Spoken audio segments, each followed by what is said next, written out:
Okay, kia ora. My name's Andrew Collingwood, and I'm just going to see if this works. And like most of you here, I'm now part of Tafata Ora, and I'd like to thank the organising committee for asking me to speak, and thank them for all the hard work to put this meeting on. And a bit like Kevin, I think I was bullied into speaking, but I actually welcome that because I've now got evidence to show if I have an accreditation panel come, that I might do something a bit different. And I'd like to acknowledge the late Brenton Eckhart. In a Queenstown meeting in about 2013, he encouraged people to speak out if they see things which don't make sense to them.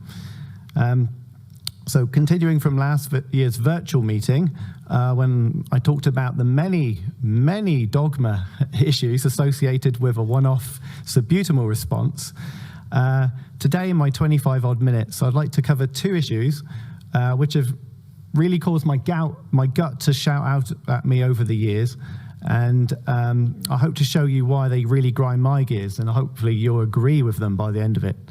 And both of these two subjects could really have at least an hour to discuss, because the problem with dogma is it's complicated.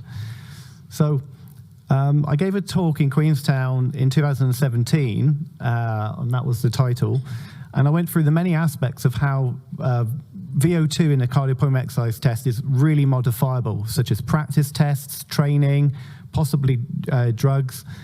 But I did not cover the impact of hemoglobin, and this is really my first dogma talk for today. Anemia may be, I think it is, trivialized in cardiopulmonary exercise testing in the literature, and especially when used in decision-making, such as when we have a procedure. So a spur to this particular talk happened about a year ago. I had an upper GI surgeon call me, and they don't call me very often, and he wanted me to do a cardiopulmonary exercise test on this patient. I said, let me guess, you want to do it, but the anaesthetist says, no, I think it's too risky. And they were trying to sort of go around legitimately trying to get the test done. So I agreed to do the test, but on the day, I found that she was horribly anemic. But of course, this isn't a contraindication per se. So we did the test, and it wasn't helpful that she was actually in bed for a week or 2 weeks before doing the test as an inpatient either. And part of the modifiable risks I talked about previously was bed rest is absolutely terrible for your VO2. So as you can see, her VO2 was really poor there. Now, throughout this talk, I'm going to be constantly referring to hemoglobin in grams per litre or grams per deciliter. So I may say 80 or 8 or 140 or 14, and I hope we're all sort of familiar with using it in those two ways. So a quick recap, and I think this was in a slide this morning. Here is the Fick principle, just outlined there. And very clearly, hemoglobin makes a major difference to the oxygen content of the blood. Basically doubling hemoglobin, say from 7 to 14, doubles the oxygen content the blood can carry around. So in order to provide oxygen, if you've got a reduced hemoglobin, the heart has to do a lot more work to pump that blood round. And there's also a risk of interpreting this as a cardiovascular problem. Now, Richard Johnston on his PFT blog, and I'm sure all of you, when you Google things, have come across the PFT blog. It's awesome. Most of the things I've ever thought about, he's covered on there. And he has a nice example of an exercise test where he interpreted it as cardiovascular limitation, but in fact it was severe anemia. So let's look at an influential guideline involving cardiopulmonary exercise testing for clinical decision making. And they also cover how to do them and interpret them. And this 2017 one I've picked here has some big hitting authors. It's 16 pages long. Grocott and Levitt were part of the Extreme Everest Research Group, taking ABGs at or near the summit of Everest. I don't know if any of you saw that a few years ago, about 10 years ago. They did cardiopulmonary exercise testing at Everest Base Camp, and I've actually listened to them talking in other meetings in the UK before I came. Paul Oder is the person who got the ball rolling on using CPET pre-operatively and really using the anaerobic threshold for assessment. So what did they say about anemia? And this isn't, nearly all the guidelines do this. They were all very, very brief on anemia. So there's only one mention of anemia in the document. And it says there, it may impair exercise if you're anemic, and that's grade D evidence, which is right down the bottom of the evidence ladder, really. And they give 2 references. So we're going to look at those references now. This is from the first reference, which you just saw, blood doping from Armstrong to prehabilitation, which is actually a really interesting paper to read anyway. So the World Health Organization defined anemia as a hemoglobin less than 13 grams per litre in males and 120 grams per litre in non-pregnant females. And you can see from these studies, from that reference, very large studies, for instance, in the JAMA 2007, over 300,000 people had a prevalence of 43% of being anemic preoperatively. So clearly, being anemic to some degree is very common. And I know this to be true. In our DHB, and probably most of yours, you can look at HBs like that on everybody now. And I'm constantly amazed by how often a HB would classify them as having some sort of anemia. So the other reference there has this study. It's just... oh no, so I'm looking at my wrong slide. In fact, outcomes for surgery can be so poor with increased complications, more time in hospital, greater cost. There are recommendations in the NHS that if possible, before elective surgery, you should actually try to rectify the anemia if possible. Now, that second reference here is a study of 20 people having a CPET pre and post transfusion.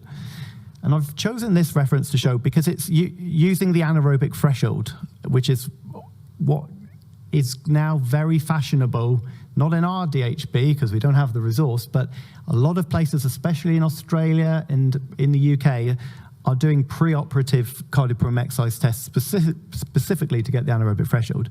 And in this study, you can see fairly modest changes in their HB from transfusion can actually increase the anaerobic threshold. Now, bear in mind the anaerobic thresholds by Paul Oder use 9 and 11 as particularly risk factor cutoffs. So this could quite easily change the outcome of those preoperative tests. Now, that top reference in the CPET guideline is interesting, but perhaps from the same paper, from the same journal, they could have used this reference. And this reference is a review of the topic, and it's got a lot more than the first reference, although that first reference does reference this one, when references reference other references. You can see, writing these dogma talks, I end up going down a long tunnel of different places.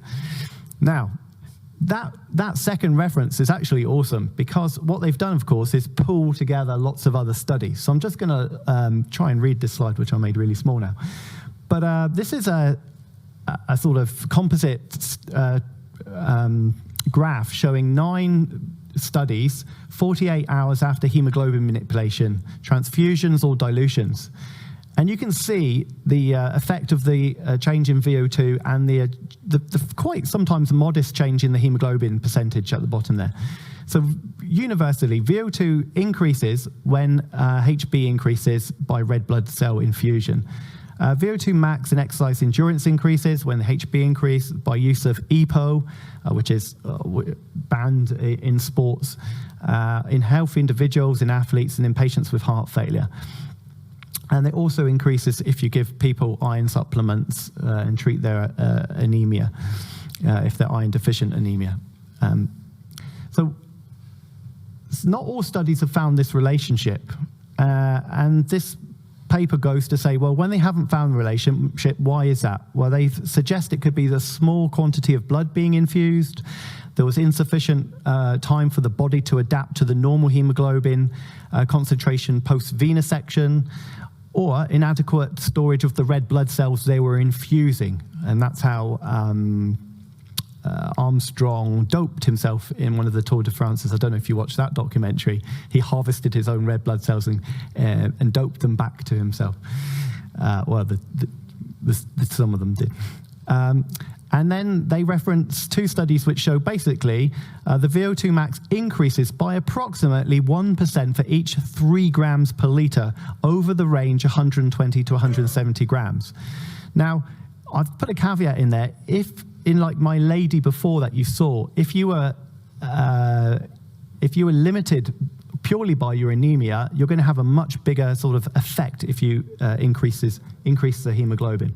If that was a limiting one of the main limiting factors for exercise, and not just a sort of part of it.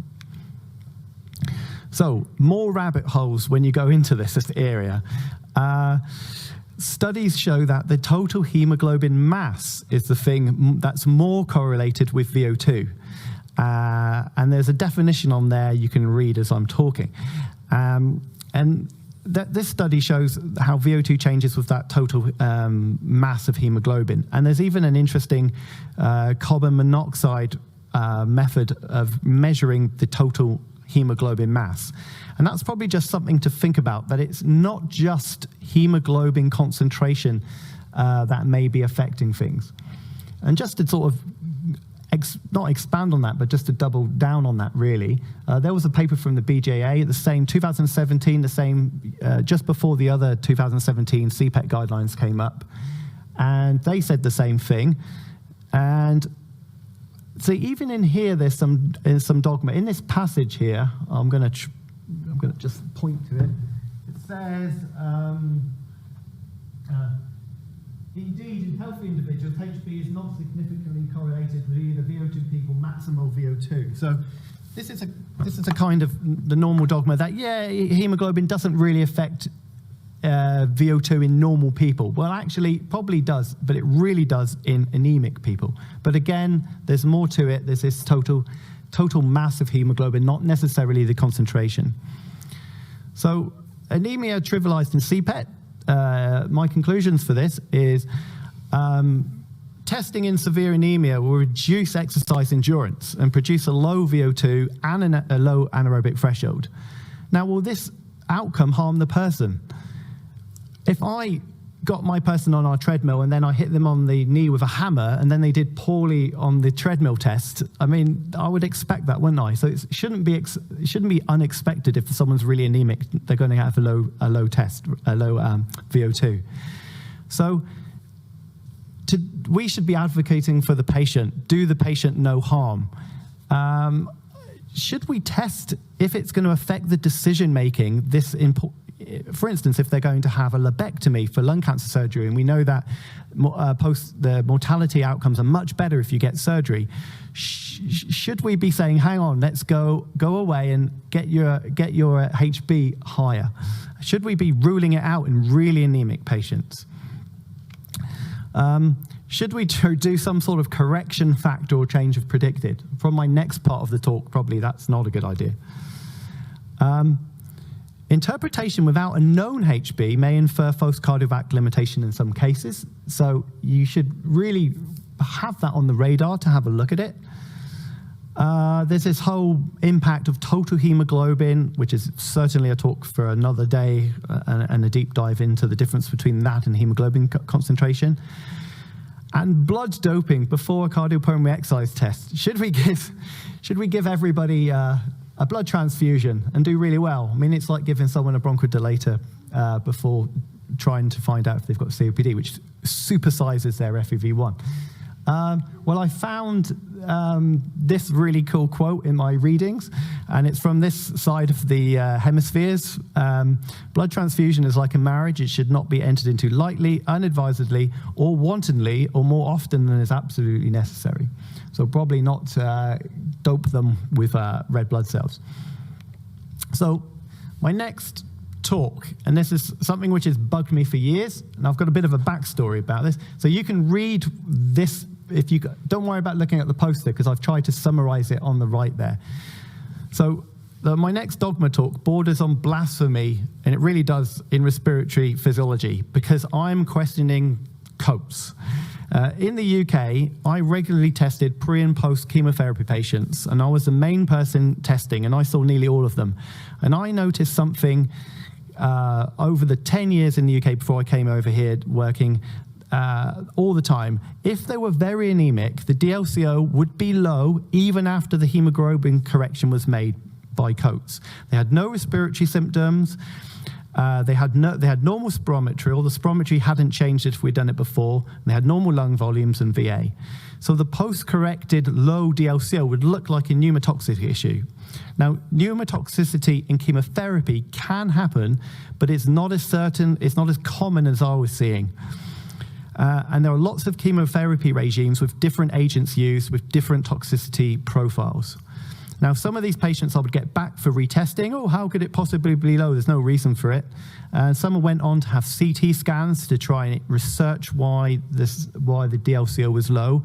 I mean, indeed, you'll get this in other people that have basically normal lungs, but a low DLco after correction, and they were quite anemic.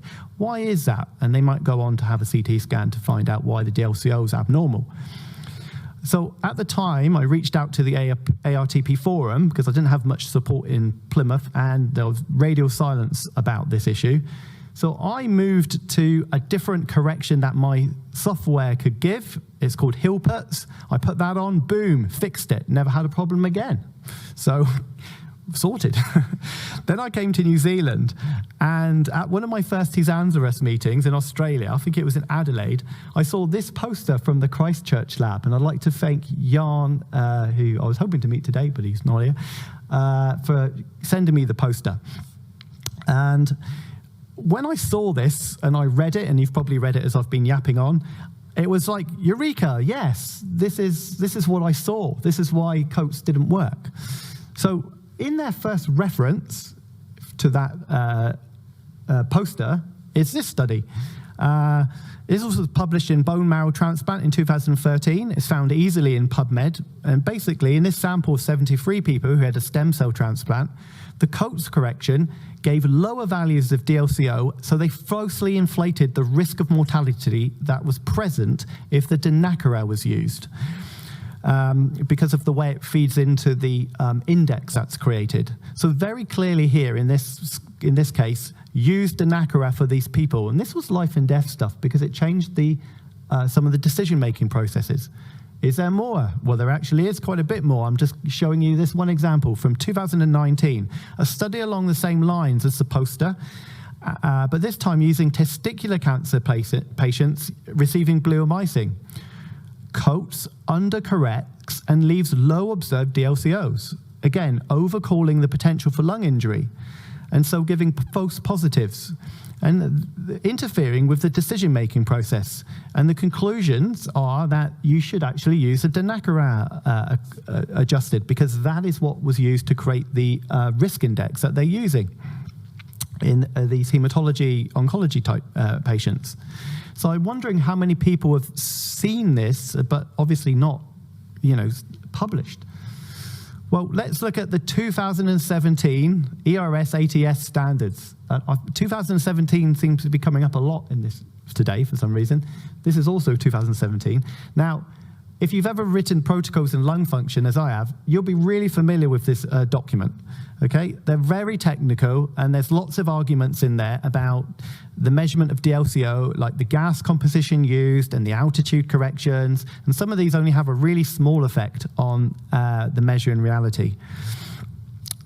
But what they basically say, there's only 4 references to HB adjustment, and they mention only one study that creates a reference equation, and that one is results from a more recent study in patients with a wide range of HB abnormalities show a slightly greater and more linear relationship than the Coates recommended, which is what the ATS ERS have done forever, is recommend Coates, the 2 formulas below.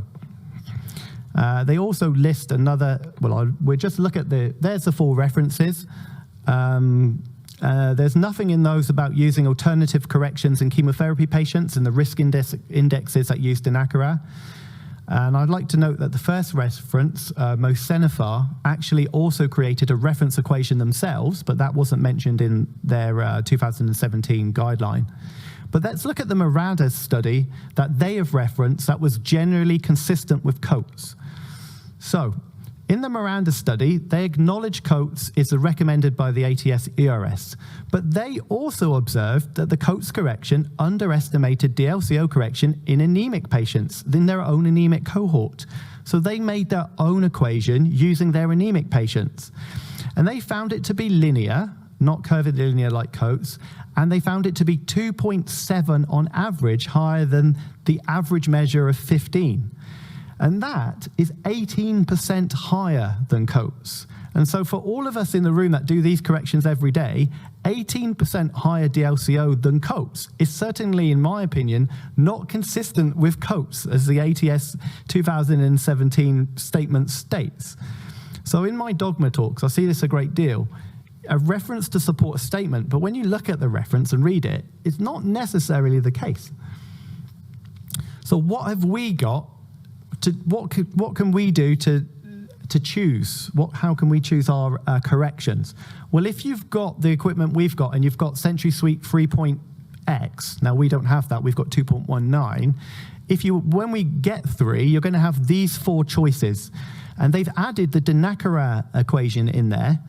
And you get Coates correction and you get Hilpert's, and then you get the 4th one, which is what the ATS-ERS now state you should do, which is not correct the observed value, but correct the predicted. So correct the predicted before. But of course, that's going to lock in the Coates correction if you do that. What about Hilpert's, which has always been there for me if you've had this kind of equipment from Jaeger when I was using Jaeger equipment? So I actually managed to find the abstract because I've looked for this in the past. And there it is, 23 people with anemia or polycythemia, and they found a 6.5% change per 1 gram per deciliter, or 10 grams per litre, which is a much larger relationship than Coates.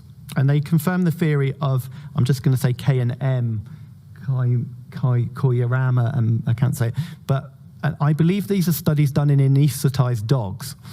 So what I've done next is I've slightly plagiarized the PFT blog by Richard Johnston. He's plotted 4 DLco corrected equations as an example here of a male with a 40% pre-corrected measurement of DLco. And this is what the graphs show after you correct using each equation.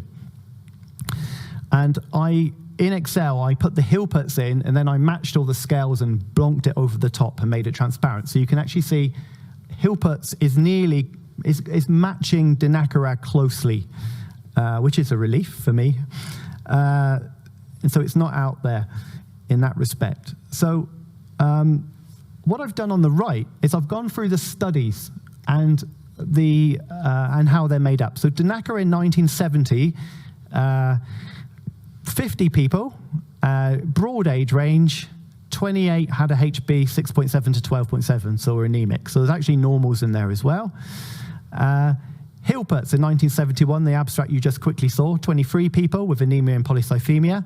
Coates, 1972, this may surprise you. 20 Welsh females, aged 33 to 65. Mosenifar, that ones that also used in the guidelines, quoted, but didn't give didn't show the predicted equation. 90 lifelong non-smokers with anemia and polycythemia with normal lung function, and they used a hematocrit to base theirs on. And then the Miranda study, which we've looked at, 28 anemic patients with chronic renal failure and a mean HP of 8.2. So can you all see that Coates is way out there? It's an outlier. according to all the other authors. Things get a bit more complicated. If you up the percent predicted pre-change, then the others become closer to Coates, but Coates is still an outlier. And now the Dinakara and Hilperts look more like outliers. So there's greater deviation if using the Dinakara or Hilperts if you've not got if your DLco is pretty well preserved before. Now, I've been using Hilperts for quite a long time, and I simply do not see post-corrected supranormal HBs because anemia definitely reduces your observed DLco more than you'd expect. Now, discussion in the Moradas paper in 1997. When you start reading that paper, it's interesting. I wasn't able to obtain the Dinakara et al. Paper from 1970. However, there's something intriguing reading this Moradas paper. It turns out that Dinakara et al. Did find a linear relationship, which would make nearly all of them linear apart from Coates. But then they proposed a curvilinear model, and that would bring them in line with things being linear. And indeed, other red blood cell loading and unloading studies do show a more of a linear response. Now, let's go into the Coates paper. So what about Coates and co-workers, the 20 females, the 20 Welsh females? So in the abstract, there is something which I consider a bit vitriolic in it as I was reading it. So I'm just going to make that a bit bigger. So the Coates paper looked at more than DLco correction factors. They were looking at the role of exercise responses in anemia as well. So it's a bit of a larger paper. But they say the results support the validity of the reaction data for carbon monoxide with oxyhemoglobin of Rauter and Foster 1957, despite evidence to the contrary from other studies. So he was really, or they were really out to prove other studies wrong. And what were the other studies that Coates were referring to? So from the paper, I couldn't screenshot all of that because it was a bit messy, so I just bullet pointed them. This was the studies Coates referred to. I'll put double O in my 2 there, so I should be 1 O. Rankin, well, but you can see them there. So Coates is saying these groups have found a their study is problematic. Because the Coates study is firmly based on the Rauter and Foster observation, and it ties in with it. And everybody else's studies doesn't fit with it, so there must be something wrong with them.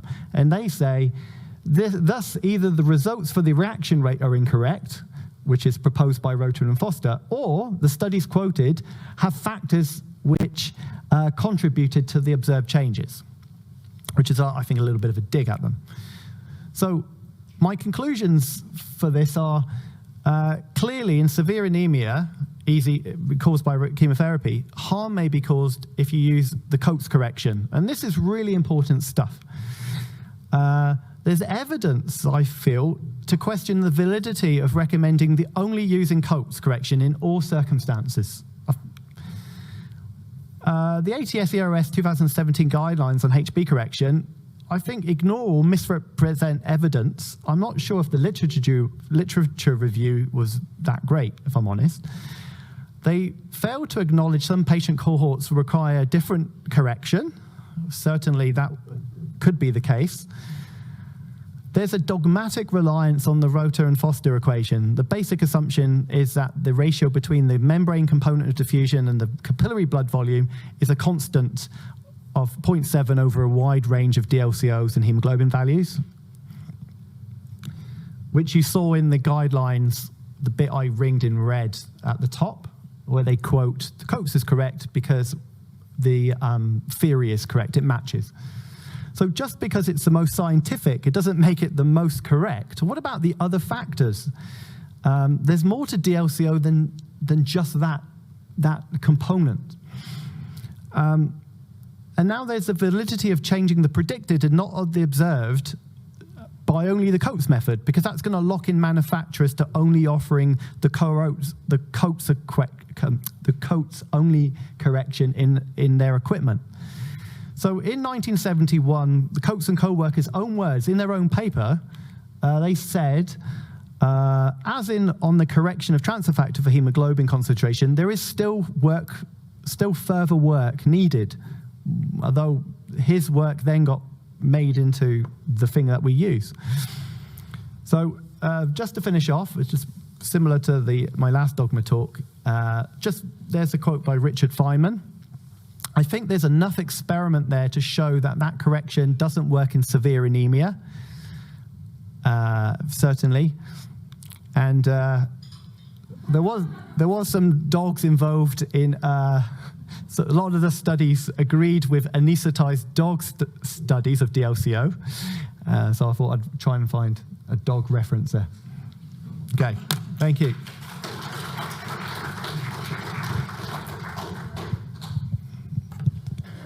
Thank you, Andrew. We're a little bit over time again, but does anyone have any questions at this point? I just want to make a comment about the Foster-Roughton model. The Foster-Roughton model is a simplified model. It's a two-compartment model, and Foster and Roughton defined it as being a simplified model. So there is always more to it. And I think, once again, we do this all the time. Do the same thing over and over and over again without going back and figuring out why we're doing it. And then when you look back and we're doing it for no good reason.